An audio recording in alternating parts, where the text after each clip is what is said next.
국가보안법 사건에 대한 압수수색을 진행하는 과정을 이미 좀 많이 오버하고 있다라고 생각을 합니다. 과하게 이렇게 좀 대응하는 것은 뭔가 좀 의도하는 부분이 있다라고 생각을 하고요.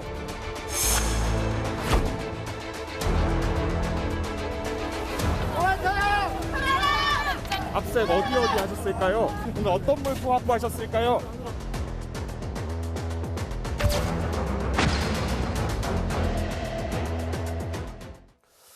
자, 어제 국정원이요. 민주노총 본부를 포함해서 전국 10여 곳에 대한 동시다발 대대적인 압수수색에 나섰습니다. 민노총 간부 등 4명의 국가보안법 위반 혐의 때문인데 한번 보시죠. 민노총의 전현직 간부들이 북한 공작원과 수차례 해외에서 접선을 시도했다. 이거는 국가보안법 위반이다. 국정원은 그렇게 보고 있고요. 이른바 간첩 활동을 했다 이런 것 같습니다. 민노총 본부가 국가보안법 위반 사건으로 압수수색을 당하는 일은 2번, 3번 있는 일이 아니라 이번이 처음이라네요. 어떻습니까, 박수선님? 이게 간첩 활동을 했다는 겁니까? 진짜 뭡니까? 어떻게 보고 있는 거예요? 그러니까 지금 이제 대공용의점, 그다음에 국가보안법 위반, 소위 간첩 이런 거 아니겠습니까? 어마어마하죠. 어이구. 예. 근데 사실 그런 용의점이 있다면 정확하게 압수수색하고 이 문제는 정확하게 처리를 해야 되겠죠. 그리고 민주노총도 이 문제에 대해서는 어떤 이야기도 할 수가 없는 것입니다. 그건 국가의 안위와 관련된 일이잖아요. 예. 지금 민주노총이 이제 지금 이야기하는 것은 그렇다 하더라도 이런 것입니다. 그렇다 하더라도 예를 들어 특정한 그 사람을 어떤 특정하기 위해서 압수수색의 범위와 내용들이 있을 텐데 그런 것들이 너무 과하다. 그래서 지금 노동개혁을 이야기하고 있는 윤석열 정부가 지금 오늘 이제 한국노총 등 건설 노조의 비리 이런 것 때문에 압수수색도 하고 하지 해요. 않습니까? 오늘 오전에. 그래서 이것이 자칫 범위를 대공용의점의 범위를 넘어서서 전체적으로 노동개혁을 앞두고 양대 노총이나 이 노동계를 압박하고 우선 정지 작업을 하려고 하는 것 아니냐. 그렇게 이 문제를 악용하려고 하는 것 아니냐라고 하는 의심이 들지 않도록 우리는 충분히 협조할 테니까 그런 의심이 들지 않도록 과도하게 하지 마라. 이런 이야기를 지금 하고 있는 것인데 어쨌든 결론은 저는 그렇습니다. 이런 문제가 대공용의점이 있다면 정확하게 해야 되고 노동계 협조해야 되고 정부도 이런 오해로 그런 어떤 대공 수사에 대한 논점이 흐려지지 않도록 이런 문제에 대해서 정확하게 해야 한다는 말씀을 좀 드리고 싶습니다.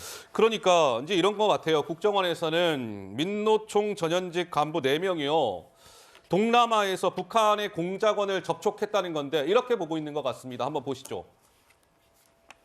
예.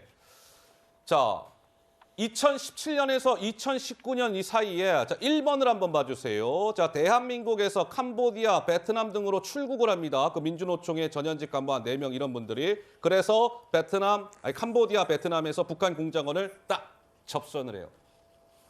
2번 봐주세요. 자, 북한 공작원에게 지령을 받아가지고 다시 아까 민노총 전현직 간부 4명 이분들이 대한민국에 다시 들어옵니다. 자, 3번 봐주세요. 자, 들어와서 국내 노동조합 등의 지하단체 조직을 만드는 걸 시도했다. 관련 내용을 북한에 보고했다. 이거 실체 드러날까요? 구자영 차장님 어떻습니까? 네. 그러니까 저는 그 압수수색 영장이 나온 것을 보면 법원도 어느 정도의 이 범죄 혐의가 소명이 된다라고 보기 때문에 법원이 영장을 발부했죠. 그렇습니다. 그러니까 압수수색 영장 강제 수사 필요성을 법원도 인정할 만큼 이 국정원이 어느 정도의 정황 증거를 좀 파악을 해놓은 거 아닌가 이런 생각이 들고요.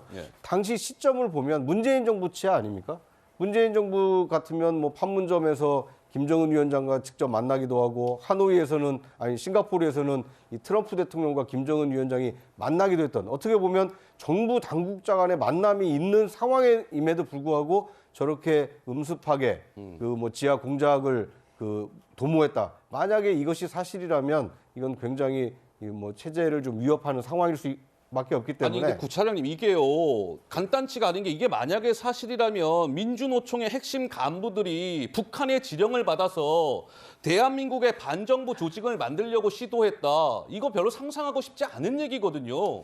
그러니까 있어서는 안 될 그 의혹과 이제 대공 용의점이 어느 정도 포착이 된 건데요. 그러니까 사실관계를 명확히 규정할 필요가 있어 보입니다. 왜냐하면 이것은 민주노총이라는 이 전국 단위 조직의 명운을 좌우할 수 있는 굉장히 중대한 사건이 될 수가 있습니다. 그러니까 우리 대한민국에서 일하고 있는 노동자들의 인권과 권익 신장을 위해서 일하고 있는 것으로 알려져 있는 민주노총이 북한과 접촉을 해서 북한의 어떤 지령을 수행하는 단체로 전락했다. 이런 의혹을 지금 받고 있는 거 아닙니까? 아직 뭐 사실관계가 특정되지는 않았습니다만 밝혀진 건 이번 아니지만, 그 수사를 통해서 개인의 일탈인지 아니면 조직적인 뭔가 이 그 체제 전복 움직임이 있었는지 좀 명명백백하게 이 파악을 해볼 필요가 있어 보입니다. 예, 전평론가. 예, 뭐 반국가 세력이 있다거나 그런 행위가 있었다면 당연히 철저히 수사해서 밝혀내야 됩니다. 그런데 이 수사 과정에서 너무 과도하다, 반노조 여론을 형성하는 것 아니냐라는 우려도 일각에서 제기가 되고 있어요. 어제 그 압수수색 관련해서 제가 그 인근을 좀 지켜봤거든요. 경찰 저렇게 많이 나오고 저렇게 해야 될 일인지 모르겠습니다. 현재로서 알려진 바에 따르면 뭐 간부 몇 명이라고 하는데 과연 저렇게 많은 인원이 나오고 저렇게 모든 언론에 노출될 사안인가? 만약 국가보안법 위반 혐의라면 오히려 조심스럽게 해야 되는 거 아닙니까? 그런 점에서 좀 여러 가지 노동계에서는 이렇게 안 해도 협조를 할 텐데 이게 너무 보여주의식이 아니냐라는 우려가 제기되고 있고요. 말씀해 주셨듯이 민주노총과 한국노총은 우리나라의 양대 노동계 축인데 정말 정확하게 여론 플레이가 아닌 그런 수사로서 단체적인 집단적인 반발이 일어나지 않도록 공안당국이나 수사당국도 주의해야겠습니다. 이번 사안과 관련해서 참 정치권이 한 목소리를 내는 것이 아니라 여야의 목소리는 엇갈렸습니다. 어떻게 엇갈렸을까요? 한번 확인해 보시죠. 문재인 정권이 국정원 개혁이란 구실 아래 국정원의 대공수사권을 폐지했습니다. 국정원의 대공수사 능력이 현저하게 저하되었고 간첩을 잡아야 할 국정원이 남북대화 창구로 변질되었습니다. 철진한 공안정국도 다시 소환되고 있습니다. 사건의 실체는 수사 결과를 지켜봐야 하겠지만 국정원이 내년 경찰로 이관되는 국내 대공수사권을 계속 유지하기 위한 도구로 활용하는 것은 아닌지 걱정이 됩니다. 자, 이렇게 목소리는 엇갈렸습니다. 근데 일각에서는 또 이런 지적도 나오더군요.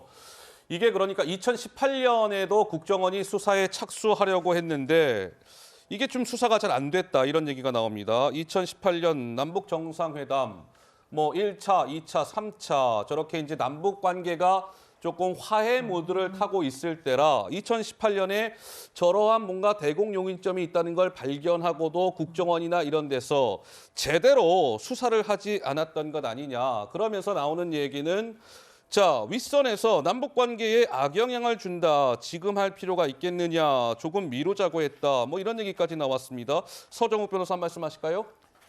저는 이제 그 안보에는요. 안보는 이게 여야가 없는 거 이건 정쟁으로 갈 문제가 아니고요. 지금 이게 옛날에 보세요. 동독에 빌리 브란트 참모덕이 간첩이 있었고요. 베트남에는 이게 대선 후보까지도 간첩이 있었습니다. 근데 우리나라 지금 이게 간첩을 잡고 있는 겁니까? 문재인 정권 5년 동안 제가 알기로 한 3-4건 그 전에부터 시작된 그 외에는 없었잖아요. 그럼 이게 우리나라는 간첩이 하나도 없는 겁니까?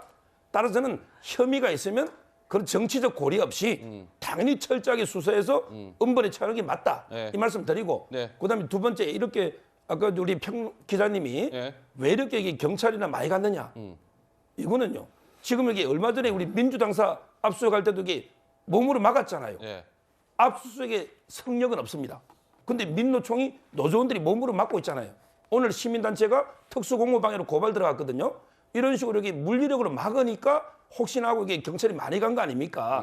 저는 물리력으로 막은 민노총이 잘못이지 경찰 잘못이 아니다. 이 말씀을 드립니다. 네, 문재인 정부에서 올해 청와대 국민소통수석을 지낸 박수현 수석의 또 반론은 안 듣고 갈 수 없을 것 같습니다. 반론보다도요. 예. 어느 정부든 국가를 보위하고 국민의 생명을 지키기 위해서 혼신의 노력, 최선을 다하는 것은 똑같은 것입니다. 그런 것을 가지고 뭐 이 사건이 나오자마자 여당의 대표 그리고 우리 존경하는 서정욱 평론가님 문재인 정부 바로 이야기하지 않습니까? 이게 바로 정쟁으로 가는 길이에요.